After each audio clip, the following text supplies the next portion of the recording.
बिस्मिल्लाहिर्रहमानिर्रहीम। अक़दस वॉइस देखने और सुनने वालों को मेरा दिल से सलाम। मैं फिर हाजिर हूँ गजाला और वसीम कहानी का पार्ट 2 लेकर। तो चलिए बिना देरी करे शुरू करते आगे की कहानी। अब वसीम से खुलकर बात कर लेनी चाहिए। दोपहर का वक्त था। भाभी और अम्मी खाला के घर गई हुई थी। भाभी ने उसे भी चलने को कहा, मगर उसने सर दर्द का बहाना कर दिया। आदिल भाई ऑफिस गए हुए थे कि कुछ ही देर में वसीम घर आ गए। जब से गजाला उनका ज्यादा ध्यान रखने लगी थी, उसके बर्ताव में नरमी आ गई थी। गजाला उसकी वजह जानती थी। वह खाने की टेबल पर सर झुकाए खाने में मसरूफ थे। गजाला ने धीरे से खांसकर गला साफ करके उनसे कहा, मैं आपसे कुछ कहना चाहती हूँ। जी कहिए।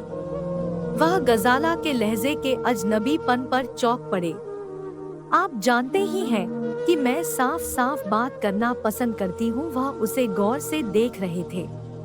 आजकल जो बात घर में चल रही है वह आदिल भाई के जरिए आपको पता चल ही गई होगी। अब आप मुझे कुछ भी कह लें, लेकिन मैं वहाँ अपनी जिंदगी का सौदा नहीं करूँगी।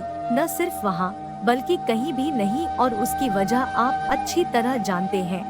इससे ज्यादा मैं और कुछ नहीं कह सकती। उसकी सांस फूल चुकी थी और वह अपने अंदर एक शर्मिंदगी सी महसूस कर रही थी। उसके अंदर छुपी हुई औरत अपनी अना के जख्मी किए जाने का शिकवा कर रही थी, मगर दिल मुतमिन था कि उसने दिल के फैसले के मुताबिक काम किया था। वसीम चुपचाप थोड़ी देर तक उसे देखते रहे, फिर धीमे लहजे में कहने लगे, गजाला, क्या तुम चाहती हो कि मैं अपनी नजरों से गिर जाऊं? ऐसी हरकत करूं जो चुभन बनकर एतमाद, खुलूस और दोस्ती के नाम पर सदा खटकती रहे? तुमने इस दुनिया का सिर्फ निचला रूप देखा है। तुम नहीं जानती कि दुनिया में कुछ जज्बे होते हैं जिन पर इंसान अपनी आबरू, माल, जान, मोहब्बत, ईमान हर चीजें कुर्बान कर देता है, और दोस्ती इन तमाम जज्बों में सबसे ऊंचा जज्बा है। फर्ज करो अगर तुम मेरी पसंद के लेवल पर खतरी भी उतरी हो, तो क्या तुम मुझसे यह उम्मीद करती हो कि मैं तुम्हारे भाई अपने दोस्त आदिल से कह सकूंगा? जज्बाती बनने से जिंदगी संवर नहीं जाती। अगर तुम इतने मामूली से जज्बे पर यूं अपने जहन को गंदगी का शिकार बना लोगी तो पहाड़ सी जिंदगी काटना तो तुम्हारे लिए मुश्किल हो जाएगा। वो एक लम्हा रुके। उनका लहजा अफसोस लिए हुए था। उनका एक एक लफ्ज उसके दिल में तीर की तरह लग रहा था। मोहब्बत में इंसान कुछ खोकर ही कुछ पाता है। फिर तुम तो पढ़ी लिखी हो, समझदार हो, ख्वाहिश और हासिल के मतलब को जानती हो। ख्वाहिश जब तक ख्वाहिश रहती है, जब तक हम उस चीज को हासिल ना कर ले, और हासिल करने के बाद इंसान एक नाकाबिले बेकरारी में मुब्तला हो जाता है। वो कुछ रुके। मैं तो सिर्फ इतना समझती हूँ कि मोहब्बत में नाकाम होकर इंसान टूट जाता है, बिखर जाता है। वह जो दिल में एक गर्मी सी हुआ करती है, बुझ जाती है, और फिर यह नाकामी इंसान को खुदकुशी, बदला और न जाने किन किन बातों के अंजाम तक ले जाती है।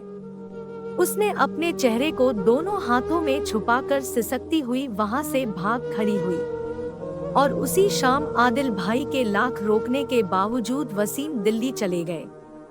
वक्त की सुइयां अपनी रफ्तार से घूमती रही। गजाला रो रो कर परवरदिगार से दुआ करती रही, अपने दिल के सुकून के लिए भीख मांगती रही। गजाला की हालत उस जुआरी की तरह थी जो जीतने के लिए अपना सब कुछ दांव पर लगाकर हार चुका हो। गजाला की हालत घर के किसी भी शख्स से छुपी नहीं थी। शादी की तैयारी शुरू हो गई थी, मगर गजाला की उसमें कोई दिलचस्पी नहीं थी। आखिर उसने खुद को हालात के हवाले करके तकदीर से समझौता कर लिया।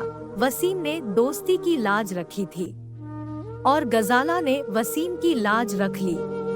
4 दिन बाद शादी थी। वो अपने रब को सजदा करने के बाद दिल के सुकून के लिए दुआ मांग रही थी। ऐ मालिक, मुझे सुकून दे, दिल की खुशी दे, और मैं तुझसे कुछ नहीं मांगती। उसने अचानक अपने सर पर किसी के हाथ का बोझ महसूस करके सजदे से सर उठाया। आदिल भाई नम आंखों से उसकी तरफ देख रहे थे। पगली, आदिल भाई की आवाज गूंजी। बेवकूफ, तू अपने भाई को अपना दुश्मन समझती थी। तेरी खुशी क्या मेरी खुशी नहीं है? पागल, तूने मुझसे न सही अपनी भाभी से ही अपने दिल की बात बता दी होती तो तुझे इतनी तकलीफों से तो नहीं गुजरना पड़ता। और वह मेरा दोस्त हर टॉपिक पर बात करता था। इस टॉपिक को छोड़कर वो तो शुक्र है मुझे उसका वो खत मिल गया जो उसने आखिरी बार तुम्हारे नाम भेजा था। फिर मुझे सब बातों का पता चला और मैं इतना जालिम नहीं कि दोस्त को भी खो दूं और बहन को भी। मैंने अम्मी से कह दिया है खाला को मना कर दें। मेरी बहन हैदराबाद से दिल्ली रुखसत होकर जाएगी, मगर मेरे दोस्त वसीम के साथ ठीक है ना?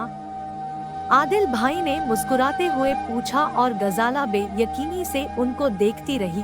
उसे यकीन नहीं आ रहा था कि दुआएं इस तरह भी कबूल होती है। उसने भीगी आंखों और मुस्कुराते लबों से आदिल भाई को देखा और रोते रोते अपने भाई के गले लग गई। उसकी दुआएं कबूल हो गई थी। उसे अपने परवरदिगार का शुक्र अदा किया। इसी के साथ मुझे इजाजत दे, फिर मिलेंगे एक और मजेदार किस्से के साथ। वीडियो अच्छा लगा हो तो वीडियो को लाइक और चैनल को सब्सक्राइब जरूर करें और साथ साथ बेल आइकॉन के बटन को भी दबा दें ताकि मेरी आने वाली वीडियोस का नोटिफिकेशन सीधे आप तक पहुंच सके। अल्लाह हाफिज।